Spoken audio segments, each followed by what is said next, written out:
We put inquiries out to several companies to see what was out there, and primarily it was to find someone that could deal with every aspect of marketing. My name is Gary Maple. I'm the sales manager here at GCI. We did a lot of things in the marketing space, but they were very pocketed. So we had things going on, but in lots of different areas with different companies. So we basically wanted to pull all that talent, all that resources into one company and actually set a marketing strategy. We really wanted to expand on was in social media. We've now got regular posts going out on LinkedIn and Facebook. We're putting relevant posts out there. It's stuff that people want to read, want to hear. It's not just showcasing GCI, although there's a big GCI aspect to it, but it's relevant information that's sort of industry relevant that people will be interested in reading.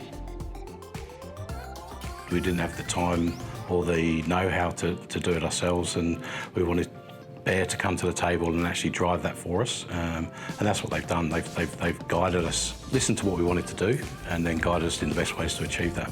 The overall fit of Bear really fitted in with what we was looking for.